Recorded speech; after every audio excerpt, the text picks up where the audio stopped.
નમસ્કાર શિક્ષક મિત્રો, સ્વાગત છે તમારું આપણી સૌની સહિયારી યુટ્યુબ ચેનલ ઉપર। મિત્રો, આજે આપણે મળ્યા છીએ ટાટ હાયર સેકન્ડરીની જે પરીક્ષાની તારીખ આવી ગઈ છે અને જે વધેલા જે 30 દિવસ છે, આ 30 દિવસની અંદર આપણે માસ્ટર સ્ટ્રેટેજી કેવી અપનાવી જોઈએ, જેને કારણે આપણે પરીક્ષામાં સારામાં સારો દેખાવ કરી શકીએ અને પરીક્ષામાં આપણે પાસ થઈ શકીએ।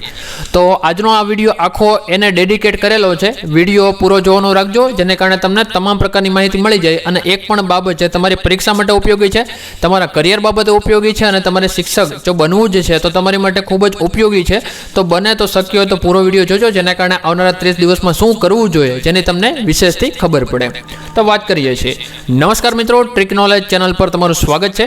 મિત્રો, ટાટ હાયર સેકન્ડરીનું પરિણામ જાહેર થઈ ચૂક્યું છે અને ક્વોલિફાય થયેલા તમામ ઉમેદવારોને ખૂબ ખૂબ અભિનંદન। હવે મૂળ આપણે વાત કરીએ છીએ, પણ અસલી જંગ તો હવે શરૂ થાય છે, કારણ કે આપણી પાસે ટાટ હાયર સેકન્ડરી મેન્સ એક્ઝામની તૈયારી માટે હવે માત્ર ને માત્ર 30 દિવસનો સમય બચ્યો છે। આ 30 દિવસમાં કાં તો તમને સરકારી શિક્ષક બનાવી દેશે, કાં તો તમને રેસમાંથી બહાર કરી દેશે। આજના આ વિડીયોમાં આપણે એવી માસ્ટર સ્ટ્રેટેજી વિશે વાત કરીશું કે આ છેલ્લી ઘડીએ કઈ બુક વાંચવી, રોજ કેટલા કલાક આપવા અને સૌથી અગત્યનું શું કરવાનું નથી। સૌથી મહત્વની બાબત છે, આજે જે પ્રાઇવેટમાં જે લોકો અત્યારે શિક્ષક તરીકે નોકરી અથવા ફરજ બજાવી રહ્યા છે અને એ પોતાનું કરિયર શિક્ષક ભરતીમાં બનાવવા માંગે છે, પ્રિલિમ્સ પરીક્ષા પાસ કરી દીધી છે, તો આવા લોકોને જે છે એ શું કરવાનું છે અને શું નથી કરવાનું એ પણ આજના વિડીયોમાં આપણે સમાવેશ કરી દીધો છે। એક મિનિટ કિંમતી છે, એટલે વિડીયો 1 સેકન્ડ પણ સ્કીપ કરશો નહીં, કારણ કે આજે હું તમને સિલેક્શનનો ફાઇનલ રોડ મેપ આપવાનો છું, જેને કારણે તમારું સિલેક્શન થઈ જાય।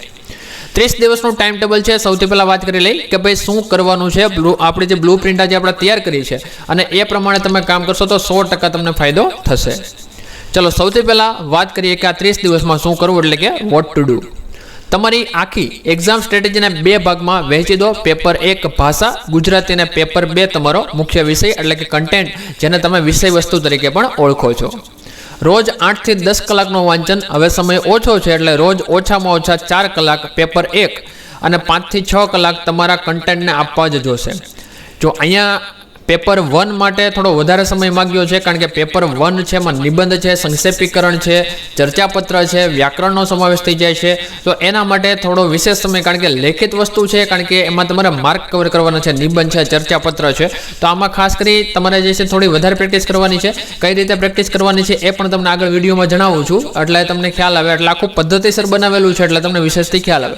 5 થી 6 કલાક તમારા કન્ટેન્ટને આપવા પડશે। બીજી એક ચોખ્ખવટ કરી દઉં, જે પણ લોકો પ્રાઇવેટ સંસ્થામાં કામ કરે છે તો જો ફૂલ ડે કરતા હોય તો એક રિક્વેસ્ટ કરીશ કે ભાઈ હાફ ટાઈમ હમણાં કરી નાખો 1 મહિના માટે ખાસ હાફ ટાઈમ કરશો તો તમારો જ ફાયદો છે, તમારા ફાયદા માટે જ આ વિડીયો બનાવેલો છે।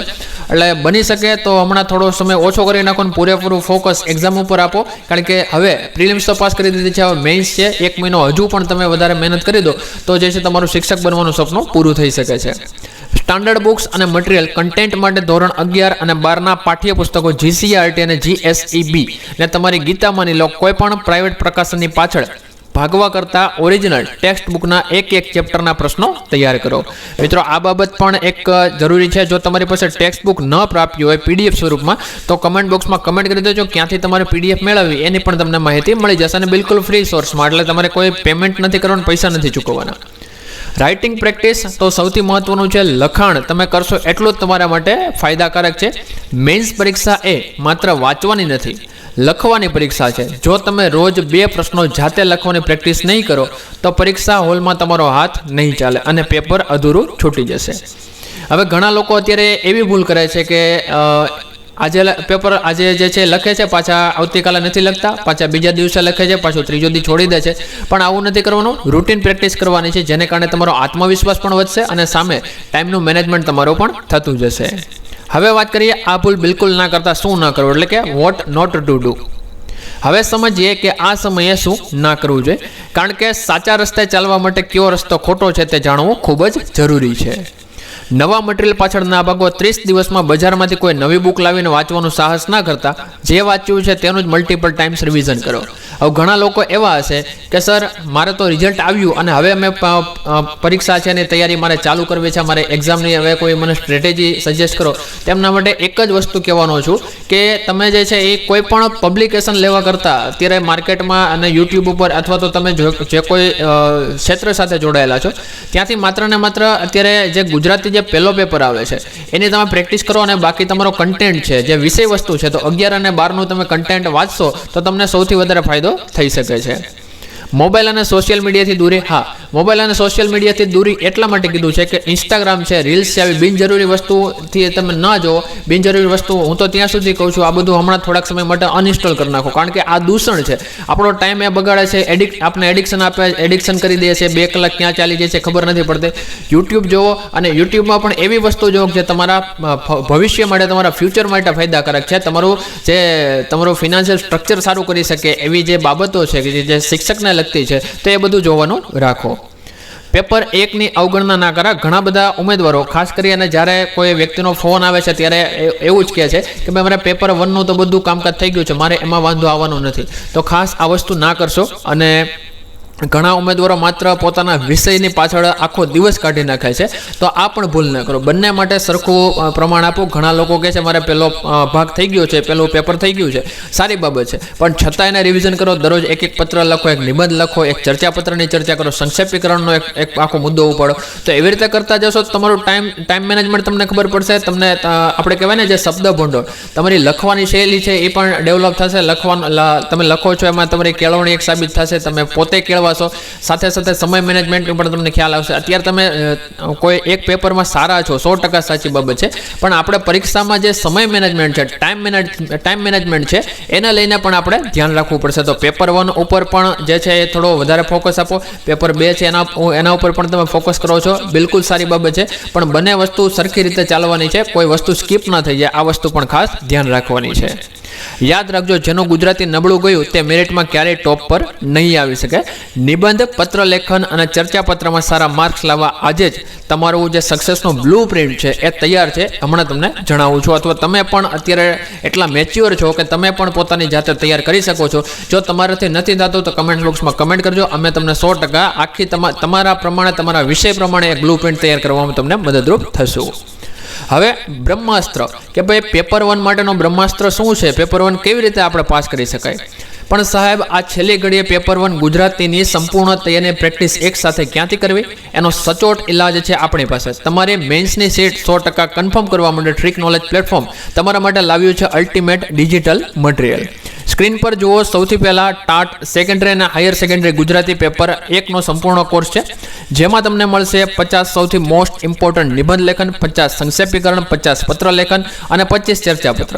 એટલે કે કુલ 175 જેટલા અત્યંત મહત્વપૂર્ણ વિષયો સંપૂર્ણ સોલ્યુશન સાથે આ આખા કોર્સની 172 પેજની PDF તમને ડાઉનલોડ કરી શકો છો અને એની પ્રિન્ટ પણ કરાવી શકો છો. અને આની ફી છે કોઈ ₹1000 નથી, કોઈ મૂવીની ટિકિટ પણ નથી, માત્ર ને માત્ર ₹101 છે કે જેમાં તમે તમારા સ્વપ્ન સુધી પહોંચી શકો છો. હવે આની વિશેષતા તો મારે કંઈ કહેવાની નથી, પણ હાલમાં લોકો જે એક કહેતા હતા કે ભાઈ ગુજરાતી ગ્રામરની અમારે કમી છે, તો આ જે કોર્સ છે એની અંદર ગુજરાતી ગ્રામર્સના સિલેક્ટેડ વિડીયોઝ, રેકોર્ડેડ વિડીયોઝ પણ આપણે આમાં અપલોડ કરાવી દીધા છે. એટલે જે તમારા પ્રશ્નો હતા કે સર આમાં ગુજરાતી વ્યાકરણ અવેલેબલ નથી, ફીમાં કોઈ વધારો નથી, ફી જૂની ફી છે. જૂના જે આપણા જે લોકો છે જેમણે આ કોર્સ લીધેલો છે એ લોકોને પણ ફ્રી રહેવાનું છે, નવા જોડાય છે એમની માટે પણ ફ્રી છે, કોઈ ફીમાં પણ વધારો છે નહીં. એટલે આ તમારા માટે એક સરસ મજાનું બ્રહ્માસ્ત્ર કહી શકાય. માત્ર ને માત્ર આટલું કરશો અને જો 50-50 છે એટલે દરરોજના કદાચ તમે 2 વસ્તુ એકની સાથે બીજો નિબંધ કરો છો તો પણ તમને ફાયદો છે. સંક્ષેપીકરણ, કારણ સંક્ષેપીકરણ છે ને એ આખા પેપરમાં સૌથી મોટી અને વધારે પોર્શન આપણે કહેવાય ને કે જેમાં આપણો વધારે પોર્શન એવો રોકાયેલો છે. ભલે માર્કમાં કદાચ ઓછા વધતા હોય પણ સંક્ષેપીકરણ જો સાચું પડે ને તો મોટાભાગના માર્ક છે એ કવર થઈ જતા હોય છે. એટલે સંક્ષેપીકરણ ઉપર પણ વધુ તમારો ફોકસ રાખવાનું છે. એટલે આ વસ્તુમાં પણ ખાસ તમારે જોવાનું છે. બાકી PDF છે તમને WhatsApp ઉપર ડાયરેક્ટ મળી જવાની છે, એટલે એ પણ કોઈ ચિંતાનો વિષય છે નહીં. હવે આ બીજું છે, જે લોકોને એમ કહે છે કે ભાઈ મારે પહેલો પેપર છે થઈ ગયો છે, તો એના માટે મોડલ પેપર બનાવેલા છે. મોડલ પેપરમાં પણ તમે જો એવું એક બ્રહ્માસ્ત્ર સ્વરૂપે આપી દીધું. આજકાલનું નથી, આપણે 15-20 દિવસથી બનાવી દીધું છે. જે પણ લોકોને વિશ્વાસ હતો કે ભાઈ અમે જે છે પ્રિલિમ્સમાં પાસ થઈ જશું, એવા ઘણા બધા લોકો આ વસ્તુ લઈ ચૂક્યા છે. એમના રિવ્યૂ પણ સારા છે. છતાં પણ એવું લાગે તો આનો ડેમો પેપર પણ તમને મળી જશે. તો ડેમો પેપર પણ તમને 94-274-37-34 આ નંબર પરથી તમને ડેમો પેપર પણ મળી જશે. અને ગુજરાતી વ્યાકરણના જે સિલેક્ટેડ રેકોર્ડેડ વિડીયો છે એ આ કોર્સમાં પણ અવેલેબલ છે. બાકી વિશેષથી માહિતી માટે 94-274-37-34 આ નંબર પર વોટ્સઅપમાં કોલ કરી શકો છો. હવે 30 દિવસનો પ્લાન એકદમ સિમ્પલ છે. જેવી રીતે મેં એમ કીધું કે ભાઈ એક દિવસનો કાં તો એક પોઈન્ટ લો, કાં તો એક નિબંધ લો, એક સંક્ષેપીકરણ ઉપાડો, એક ચર્ચાપત્ર ઉપાડો અને એક જે છે નિબંધ. તો આ 4 વસ્તુ ઉપાડો તો આવી રીતે પણ થઈ શકે. અને જે વ્યાકરણના મુદ્દા છે એ પણ તમે એકવાર જોઈ લેવાના. બાકી સોલ્યુશન જેટલું વધારે કરશો એટલું વધારે તમને નિપુણતા આવશે. એટલે આ વસ્તુ ઉપર પણ એક ખાસ ધ્યાન રાખવાનું છે. ટૂંકમાં જો આખું એક સ્ટ્રેટેજી વાઇઝ તમને એક પ્લાનિંગ આપી દઉં તો દરરોજ એક નિબંધ લખવાનો છે, દરરોજ એક પત્ર લેખન લખવાનો છે, દરરોજ એક ચર્ચાપત્ર, દરરોજ એક સંક્ષેપીકરણ. આ 4 વસ્તુ લખવાની છે. જે લોકો એમ કહે છે કે મારે એક નિબંધથી નથી ભેગું થતું, તો આપણે ઓલરેડી 50 જેટલા નિબંધ આપેલા છે, એનું સોલ્યુશન પણ આપેલું છે. તો દરરોજ 2 લખવાનું રાખો. અને જેવી રીતે અગાઉ કીધું કે ભાઈ હમણાં છે ને થોડો સમય વધારી દો, તમારી મહેનત ઉપર થોડો સમય વધારી દો. પ્રાઇવેટ જગ્યાએ નોકરી કરો છો તો કેવી રીતે ત્યાંથી સમય આપણે બચાવી શકીએ, તો એ બચેલો સમય છે એમાં પણ પ્રેક્ટિસ કરવાનું રાખો. બાકી કઈ પ્રશ્ન છે તો વિડીયો નીચે કમેન્ટ કરી દો. બાકી જે નંબર આપેલો છે ત્યાં તમે મેસેજ કરશો તો પણ તમને પૂરેપૂરી માહિતી મળી જશે. તો આ હતી આજની આપણા જે માસ્ટર સ્ટ્રેટેજી કહેવાય કે જે શું કરવું અને શું ન કરવું. કારણ કે ઉમેદવારો છે ઘણીવાર એવું કરે છે કે જેને ખ્યાલ નથી હોતો કે મારે આ સમયગાળામાં શું ન કરવું, બરોબર. એટલે આ વસ્તુ મેં તમને સમજાવેલી છે. વિશેષથી કોઈ વિડીયો જોતો હોય તમારા કન્ટેન્ટ ઉપર કે કન્ટેન્ટ કેવી રીતે તૈયાર કરવો જોઈએ, તો તમારો કન્ટેન્ટ અથવા તમારો જે વિષય છે એ ખાસ કરી કમેન્ટ બોક્સમાં લખી દેજો. એટલે એના ઉપર પણ આપણે જે છે તમને ઉપયોગી થઈ શકાય એવી સ્ટ્રેટેજી સાથે આવશું અને તમારો સમય વધુમાં વધુ કઈ રીતે ઓપ્ટિમમ રીતે ઉપયોગી થઈ શકે એના વિશે પણ આપણે વાત કરવાના છીએ. જો તમને આ સ્ટ્રેટેજી ઉપયોગી લાગી હોય તો કમેન્ટ બોક્સમાં જરૂર જણાવજો.